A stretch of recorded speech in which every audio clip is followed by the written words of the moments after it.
زیاتې شوی دی ځکه چې د زنانو حق خو چې کوم دی د هلکانو نه هم سیوا دی. دا چې ایجوکیشن چې کوم دی زموږ بنیادي حق دی. په کابل کې د میرمنو تعلیمي ادارې په بندیز خلک په سختو ټکو کې دغه څیز غندنه کوي او څه داسې وایي. ادارې دې ورته کول او کړی شي، که دغه نه کوي نو په یو پوهنتون کې په یو یونیورسټۍ کې دي خو هغې دې بیل کړی شي. یعنې د میرانشاه د نړېدلي ښار تصویر درلیږم، نور درته هیڅ هم د ننګونو د زوال نه وایم. سلامونه او احترامات قدرمنو سیام خان یو ځل بیا ستاسو په درانه خدمت کې حاضر دی.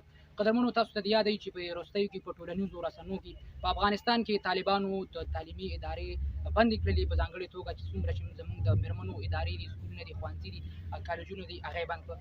دغه ستونزې دغه مسلې راتلونکي مستقبل کې فیوچر کې څومره نقصان کولی شي یا د ماشومانو په نقصان باندې تمامېدی شي. په دغه لړۍ کړۍ کې را سره نن محمود جان ولاړ چې د صحافت انسان ډېر کلک او پیاوړی آواز دی. په دغه اړه به ورڅخه خبرې اترې کوو. محمود جان ستړی مه شي، پخیر راغلې. سلامونه، احترامات سیام خان وروره، څنګه یې حالات ښه دي؟ شکر دی. محمود جان څنګه چې ما دغې خبرې یادګارونه وکړه چې تېره ورځ په کابل کې یعنې په افغانستان کې د ښځو چې څومره تعلیمي ادارې دي دغه بندې کړلی شو، که نه؟ تاسو څه فکر کوئ په دغه اړه باندې؟ یاره وروره وګورو چې تعلیم یو بیسیک نیډ دی د هر انسان لپاره او تعلیم ډېر ضروري دی. د دې د بندي شو شي او دا چا چې څه کړي دي دا یې غلطه کړې ده. تعلیم د هر انسان یو حق دی. محمود جان نور په دغه اړه به نور زموږ کتونکو ته څه به ویل غواړئ؟ ایز ا سټوډنټ سیام خان زه به تاسو ته دا ووایم چې لکه د دې شي دې بندي شو شي، دا دې بند کړي شي، دا کم ظلم چې روان دي، ځکه چې ایجوکیشن چې کوم دی زموږ بنیادي حق دی او هر تور سره دا پکار دی چې ایجوکیشن وشي او هغه ایجوکیشن حاصل کړي او په دې فیلډ کې مخکې راشي او دا نور جنریشن کمینګ جنریشن دی هغې یې ملاتړ شي. ډېره زیاته مننه کوم محمود جان د ټیم راکول. ډېره مننه. تر وګورو سړی مه شي، پخیر راغلې. وعلیکم السلام. نوم دې څه دی؟ مشال احمد. کوم ډپارټمنټ؟ اکنامکس ډپارټمنټ. وروره زموږ د مرکه چې نن کومه ده په افغانستان کې د وروستیو کې په ټولنیزو رسنیو باندې طالبانو تعلیمي ادارې د ښځو بندې کړلې دي، په دغه اړه به څه فکر کوئ، څه پیغام به ورکول غواړئ؟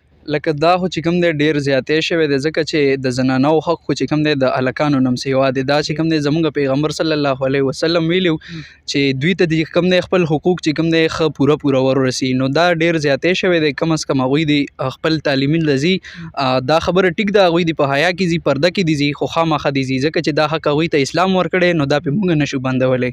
سمه ده. یا مثال په طور طالبان چې کومې نیوکې کوي چې یاره ایجوکیشن ته جینکۍ لاړې شي یا موږ کوم ایجوکیشن نه منو، که نه؟ دغه خلکو ته به څه ویل غواړي چې یاره بېلې ادارې دې ولې کلاو کړلی شي، ولې چې د تعلیم د رڼا نه د یو څوک محرومه نه کړلی شي؟ بالکل ستاسو خبره ټیک ده. که دوی لکه خامخا دا وایي چې یاره دوی د کوم ایجوکیشن نه وي، نو دوی دې ولې بېلې ادارې کولو کړي، خو کم از کم دوی د تعلیم رڼا نه دوی نه محروموي، ځکه چې دا خو زموږ اسلام دا ورکړې ده، د اجازت یې ورکړی دی، نو موږ څوک یو چې دا به پرې موږ بند کړو. بینګ سټوډنټ دغه خلکو ته کوم پیغام ورکول غواړئ؟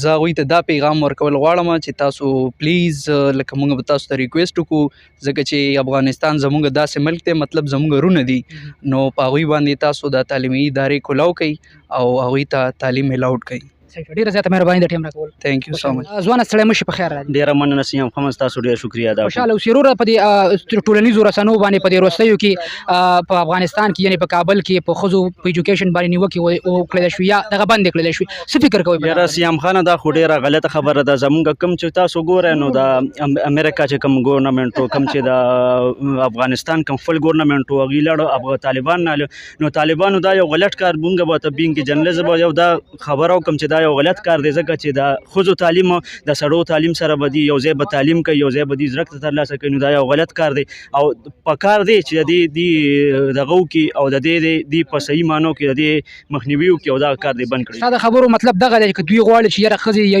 سړي دي کوم ایجوکیشن نه کړي، نو بېلې ادارې دې ولې ادارې دې ورته کول او کړی شي، که دغه نه کوي نو په یو پوهنتون کې په یو یونیورسټۍ کې دي خو هغې دې بیل کړی شي، یعنې کوم چې زموږ خویندې دي هغوی جدا تعلیم زده کوي، کوم چې زموږ روریان دي هغوی جدا تعلیم زده کوي. ډېره زیاته مننه. په جینکو تعلیم پکار دی چې د سړو سره اوږه په اوږه ځي نه.